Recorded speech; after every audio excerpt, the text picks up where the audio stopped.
So, Mr. Bond, if you're watching this, if you're leaving the hotel after a secret mission, buy one of these.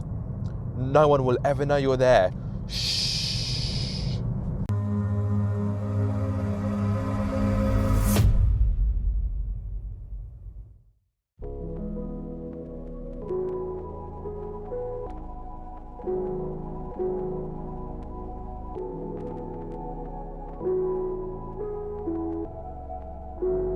Ryan Little.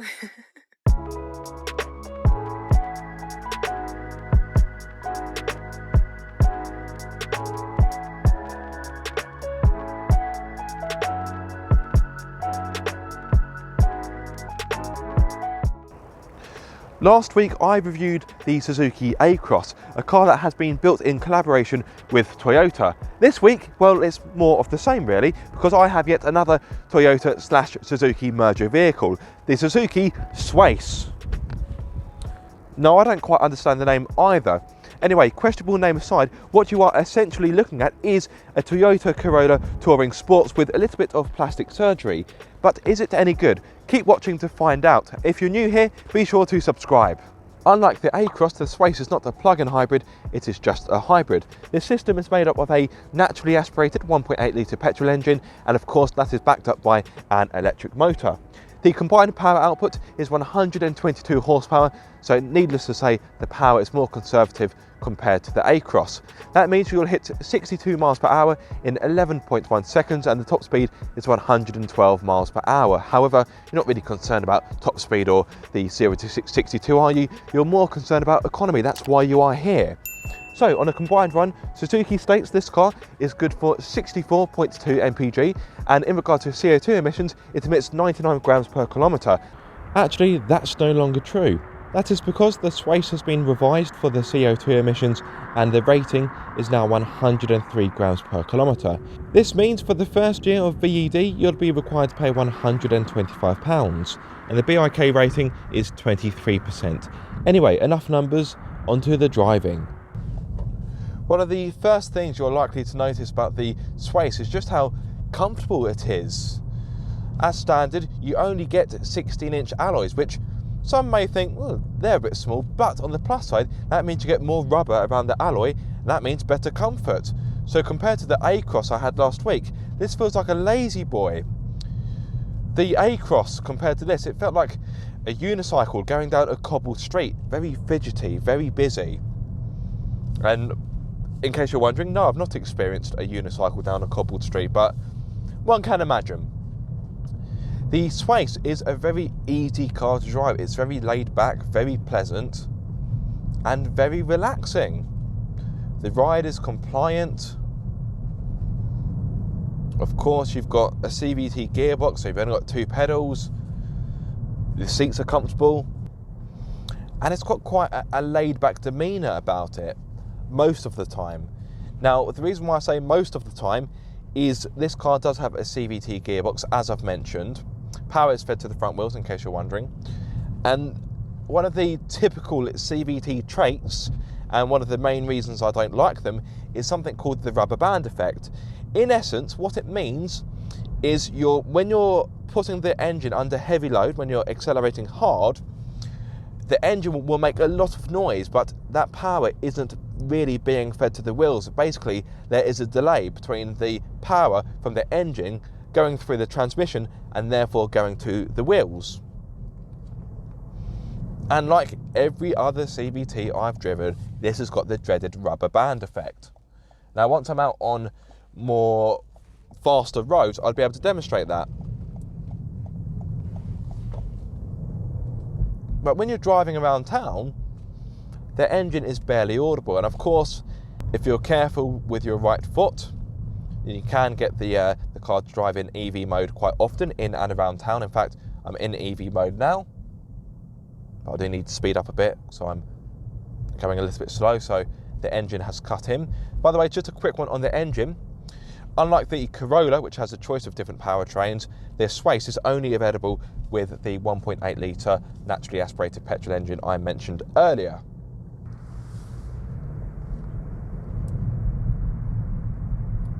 Visibility out of the car is good. The wing mirrors are of a good size. Got no real issue seeing out the front. There have been 1 or 2 occasions where I have found that A-pillars have restricted my vision somewhat, but not to the point where I'd call it dangerous. The rear window, arguably, in my opinion, is a little bit shallow and not the biggest, but no real issue seeing out. And the SZ5 as standard comes with blind spot monitoring as well, rear cross traffic light, and also a reversing camera. So if you do find yourself a bit hindered in regard to vision, then you do have some technology to help to support you.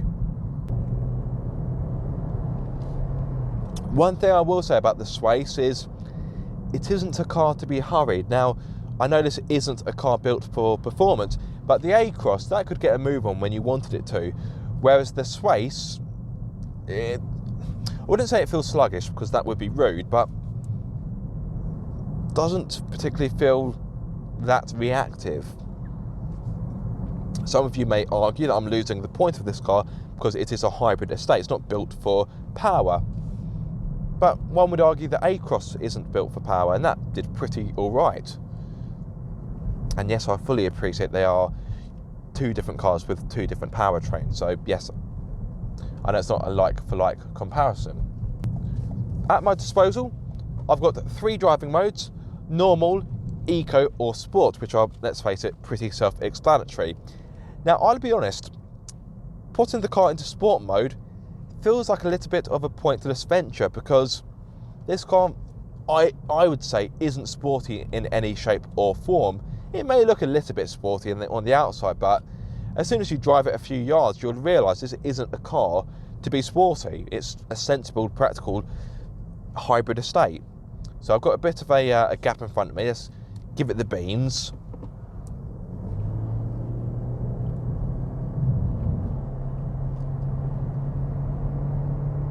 And there we go, it's pretty much 60, just below. Yes, this is not really a car for getting a move on anywhere particularly quickly. The other issue with driving this car hard, or putting the engine under a considerable amount of load, is, now you may not hear this on my clip-on microphone, but let's give it a go. Right, 1, 2, 3.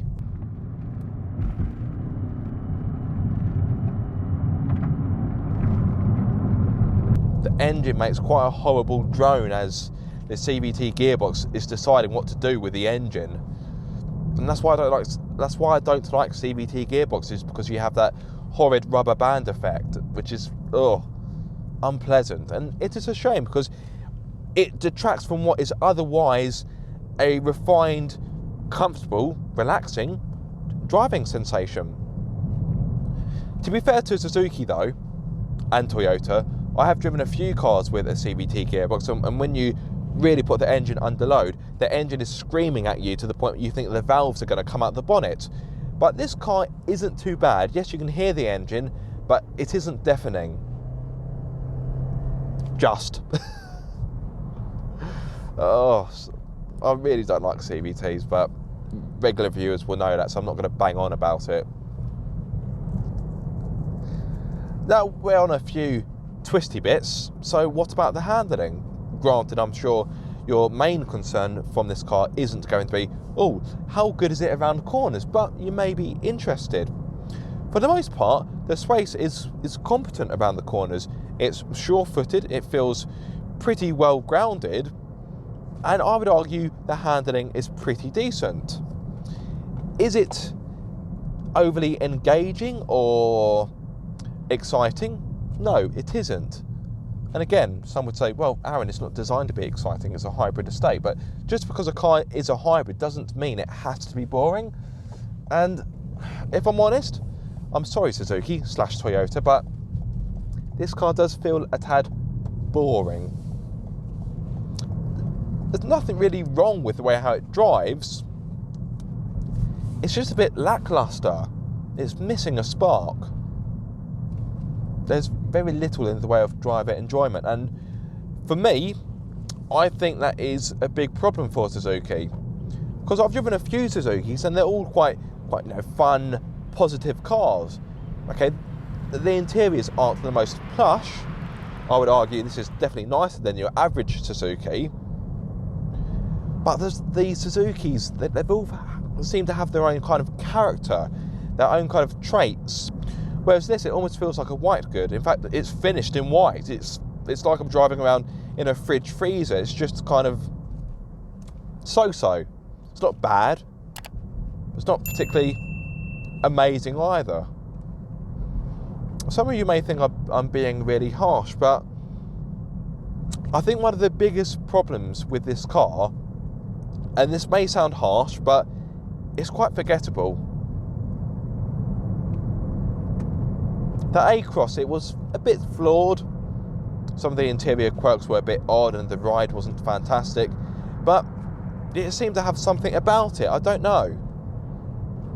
Whereas this, it just feels really plain Jane. If this car had to represent a colour, it would be beige, because it's a very beige kind of car. It's vanilla. The Suzuki Swace shouldn't cost you too much to run, but how much is it to buy? The Swace is available in just two trim levels, SZT and SZ5. The former starts from £27,499, offering standard features such as 16-inch alloys, LED headlights, heated front seats, heated steering wheel, dual zone climate control, 8-inch touchscreen, DAB radio, Bluetooth, smartphone connectivity, 7 airbags, reversing camera, autonomous emergency braking and adaptive cruise control, to name a few. The latter starts from £29,299, offering goodies such as keyless entry, park assist, front and rear parking sensors, blind spot monitoring, rear cross traffic alert and wireless phone charging. In case you're wondering, the Swace can't be had with sat-nav or a panoramic roof, so you would need to look at the Corolla if you wanted to have those features.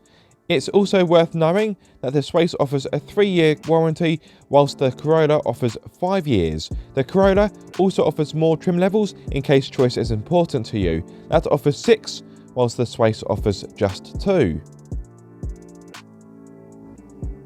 As you would expect from an estate, the boot of the Swace is generous. Okay, it isn't the largest in its class, but it is still pretty ample. Open up the tailgate and you'll be greeted by 596 litres worth of space. However, if you want even more room, you can of course fold down the 60/40 rear seats to give you 1,606 litres. Folding down the rear seats is easy because you've got a lever either side to literally pull them like so. 1, 2, and in a jiffy the rear seats are down. They fold flat as well, which is fantastic if you want to load bigger, heavier items. Let's say you've been to IKEA, got some flat pack furniture. Yeah, it'd be easy because it's all nice and flat. Better still, the load area is low, there's no lip, so again, loading bigger, heavier items should be easy. Now, what I like about the boot is the flip side of the boot floor is a more rugged, durable, wipe down kind of finish. So let's say you've been walking your dog and it has got absolutely filthy. Don't worry, because you can flip the boot floor over and then wipe it down after use. Or let's say you put some muddy welly boots in the boot, again, you can wipe it down after use. I like that, good thinking Suzuki/Toyota. On top of that, you've got a storage bin either side, which is of a decent size, a hook either side where you can hang up some bags of shopping, and a 12-volt socket. Now, in case you're wondering, no, you don't get a spare wheel as standard, but you do of course get a tyre inflation kit. Right, onto the rear. As always, the driver's seat has been set for me. I'm 6'2", so I am of course a taller chap. Let me step in and take the weight off my feet. Right. As you can hopefully see, because it is quite dark and dingy in here, I've got a good amount of kneeroom and an agreeable amount of legroom. Good. What isn't so good is the headroom. Hopefully you can see, but my hair is rubbing on the roof lining. So if you do happen to be taller than me, you may find headroom in the back of the Swace to be cramped. Now, speaking of cramped, could you fit 3 adults in the back? No, I don't think so. I think it would be too much of a squeeze, so really best reserved for 2 adults. Of course, if you're more concerned about carrying children, that would be fine. And of course, there are ISOFIX points. Onto the practical elements of the rear, the door bin is big enough for a 500 milliliter bottle, like so. You don't get a map pocket in the back of the driver's seat, but you do get one in the back of the front passenger seat. You've got a centre armrest for added comfort, plus there are also 2 cup holders in there as well. So I've got my bottle here, pop it in like so. There's no ski chute here, so if you want to load longer items from the boot, such as skis or wood, you can't do that. So that may be disappointing to some of you watching. What else in regard to the practicality? Oh yes, you do have a hook either side where you can hang up an item of clothing, and that's pretty much it really. You don't get any charging ports in the back, which I do find a little bit disappointing, but you do get Suzuki's S-Flow system, which is really their fancy marketing way of saying that you've got vents in the back so your rear passengers can enjoy the climate control. Anyway, onto the front. The front is a pretty spacious and comfortable place to be. Once more, let me take the weight off my feet, which is easily done because the driver's seat is nice and comfortable. It's also set quite low, which I like. Now, getting a good ergonomic driving setup is easy. As you would expect, the steering wheel adjusts for rake and reach like so, and my driver's seat has got a good level of adjustment. All of it is manual, apart from the lumbar support, which is electronically adjustable. That's bound to be handy for those longer journeys to save you getting backache. Now, let's talk about the practical elements of the front. The door bins aren't massive, but you can fit in the same bottle I used in the last clip, like so. And there's a bit of space left over for a few snacks or perhaps some chewing gum. In the middle, you've got 2 cup holders, which is pretty standard. Once more, I've got my bottle, pop it in like so. You've also got a tray where you can pop your smartphone. And as standard on the SZ5, this car comes with wireless phone charging, so you can charge your phone at the same time. I like that, well done. In the middle, you've got a centre armrest, which is adjustable. Again, I like that. Well done, Suzuki / Toyota. I don't know why I'm congratulating Suzuki. This is pretty much a Toyota cabin. There's not really anything in here that is Suzuki apart from the badge on the steering wheel. But anyway, I'll give you a thank you anyway, Suzuki. Anyway, I don't want to leave you out. Anyway, I digress. Yes, lift up the centre armrest and you'll find a fair amount of space under there. Not loads, but should be enough for a few small items, a few snacks for a road trip perhaps. In here, you've also got a 12-volt socket and a USB port. Speaking of USB ports, you also have one towards the passenger side where you can plug in your phone for your Android Auto or your Apple CarPlay. And last but not least, you do of course get a glove box, which offers a decent amount of space. Good stuff. Now, whilst I'm in here, let me speak about the interior itself. It's quite a nice place to be. It's not overly exciting, but it is pleasant enough. You've got a leatherette style finish on the dash, and you've got soft touch materials at the top. I know some of you don't really care too much about soft touch materials, but there are some people out there that do appreciate them. You also get a leather steering wheel, which is heated. Yes, okay, the button is in a little bit of a silly place, but that's a Toyota complaint and not a Suzuki complaint, because obviously, like I say, this is a Toyota cabin. And you've also got these seats which are nice to sit in. They're quite foamy, and you've got quite thick bolstering, so they're kind of like sports seats. Kinda. Now, that is a bit of a stretch, I know. Overall, the inside of the space is a nice, pleasant place to be. As well as the driving mode, I've also got a B mode for the gearbox, and that gives you a little bit of regenerative braking. You can't adjust the strength of it, which is, a little bit annoying, but at least you've got that extra bit of assistance in regard to getting some energy back from the braking, energy that would otherwise be wasted.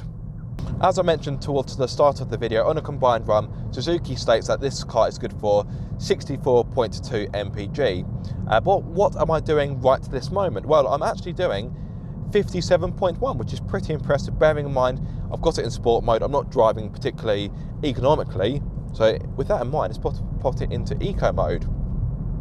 Now, this car does have an EV mode where you can drive the car on EV only, but don't think that it is a match for the A-Cross, in which you can drive 46 miles just on electric power alone. No, the EV mode in the Swathe is really for short periods, short bursts, and it's not the kind of mode you could use for a complete commute, not unless you're commuting from one end of your street to the other, which is balmy. Just walk.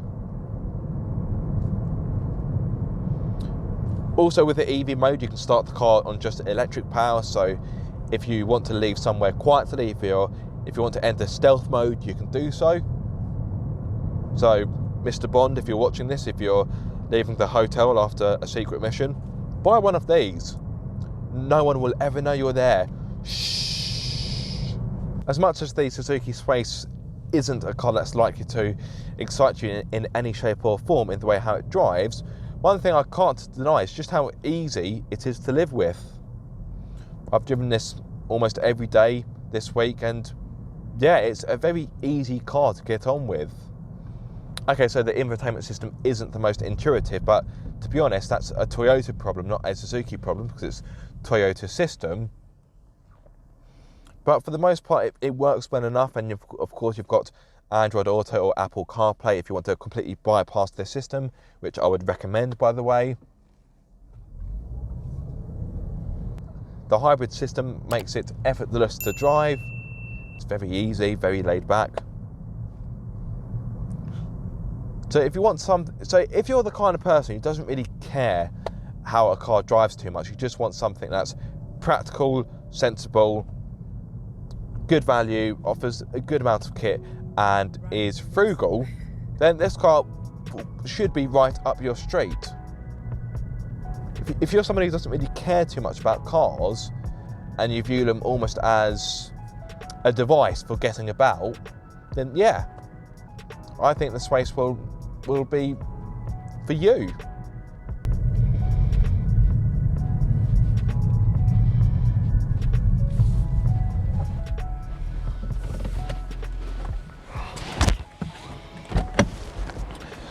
So, to sum up the Suzuki Swace, in all honesty, it's kind of like a pair of these, a pair of socks. No, hear me out. Just like a pair of socks, the Swace is comfortable, practical, sensible, but not overly exciting. Now, don't get me wrong, this is not a bad car. If you're on the market for a hybrid estate, this is worth looking at because it's comfortable, spacious, offers a good amount of kit, and of course it is frugal. But at the same time, it's lacking a bit of pizzazz, it's lacking a spark. Dare I say this car feels a little bit forgettable. It feels more like a white good than opposed to a car to evoke some kind of feeling. I know it's a hybrid estate, it's not a supercar, don't get me wrong, but it just seems it just feels a bit bland, a bit like vanilla ice cream. It needs some raspberry ripple sauce to jazz it up a little bit. Anyway, on the whole, the Swace is a good car. It's a solid car, but just maybe not the most exciting. Thank you so much for watching this video. I do hope you have enjoyed it. If so, be sure to like, comment and subscribe. If you are subscribed, don't forget to click the bell icon so you get notified every time I make a video. But until the next time, guys, be sure to keep up the car obsession.